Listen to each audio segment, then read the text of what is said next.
Sir, before I proceed, may I speak freely, sir? Please, we want you to speak freely here, especially because we're searching for the truth here. Sir, I'm Police Superintendent Mangahis, the 3rd Special Action Battalion Commander, assigned with SAP 13 years, and I was designated as the Operations Officer of the Oplan Exodus. Sir, we did the mission for the Republic of the Philippines. We fight for the security. We fought for the security and future of our children. We did our part, sir.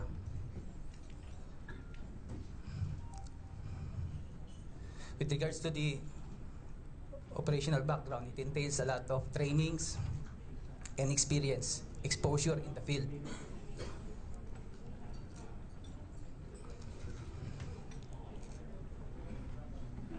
Sir, ang question dito is, what did you do from the first minute that they were informed up to the last bullet fired by our troops? That is the question. Before I proceed, pause dun sa first mechanized brigade. I called first the Regional Health Service of the Regional 1112, Police Regional 1112, Office 12 and 11 for the availability of the ambulance, and then I immediately request clearance to my director for the clearance to go to the 1st Mech Brigade. So upon arrival po sa 1st Mech Brigade, dala ko po yung mapa, and together with Sergeant Belmes. Sergeant Belmes po is a navigator ng Seaborn, certified instructor po yan, sir. So from there, dala ko po itong mapa na to, and then explain po the position and location and the situation ng tropa. Lahat po, sir. From the main effort, support efforts, blocking forces, and the ACP. So from there, nagkaroon po ng recommendation si Colonel Del Rosario. After po nun, sir, i-plot ni Sergeant Belmes sa tactical map available sa 1st Mech Brigade. Na-i-plot po sa kanya yon sa mismong tactical map nila. And then I called General Talino to show the recommendation of Colonel Talino, Colonel Del Rosario. Ayun po, sir, upon arrival, ando po yung mga officers, tinatawag po ni Colonel Del Rosario, at sinabi rin po niya kay General Talino na, sir, properly na-i-brief po ako ni Mike Mangahis. Sinabi niya po yun, sir. Kaya naniniwala po ako, sir, na nakapagbigay siya ng gano'ng recommendation. Actually, nung kami nag-uusap na dalawa lang po yun. Artillery and ground reinforcement. Ground reinforcement refers to vehicles and infantry. Pero pagdating po doon, yun nga po tatlo. Narinig ko po rin na may kausap siya, and then nababanggit po yung peace process. Yun po yun, sir. So I believe na naintindihan po ni Colonel De Rosario yung position and location first minute nung ako po'y dumating doon, nung na-brief ko po siya. And then after po nun, sir, nagpatawag siya ng tropa, nag-regroup vehicles with infantry. Ako po mismo ang sumama sa papunta sa ACP at itinarover ko po doon sa ground commander. Hindi po ako umalis doon sa ACP. Ang trabaho ko po is operations officer. I should be in the TCP to monitor all the movements. Pero minarapat ko po na pumunta sa ACP para ma-assistan ko po yung mga tropa din doon, and ground commander. At hindi po ako umalis doon hanggang sa may pull out po yung 84th Company kinabukasan pa po. Naniniwala ako na first meeting po namin ni Colonel De Rosario, na-explain ko po properly ang location and position of the troops. Colonel Del Rosario, please, question. Last 2 questions ko na lang to. Please, I'd like to remind you, Colonel, you're under oath, no? Yung sabi mo kanina, hindi nyo alam ang grid coordinates, no? Kaya nag-hold back kayo, kaya nag-stand down kayo.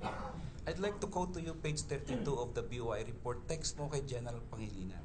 Sir, 11 a.m. ito Sir, latest location ng pinned down SAF group with wounded is at GC, grid coordinates 6830650, about 1.2 kilometers na lang from the highway.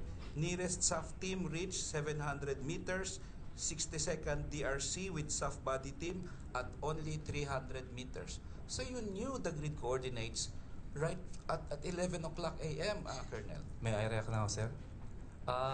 Yung pong briefing ni General Talino at ni Superintendent Mangay sa akin is nangyari po ng around mga 7:10 ng umaga hanggang po 8:20 po umalis po sila sa brigade headquarters. Umalis po sila lahat ng 8:20 ng umaga. Yung pong binabasa nyo, Your Honorable, na text ko na grid coordinate 11 a.m. is 11 a.m.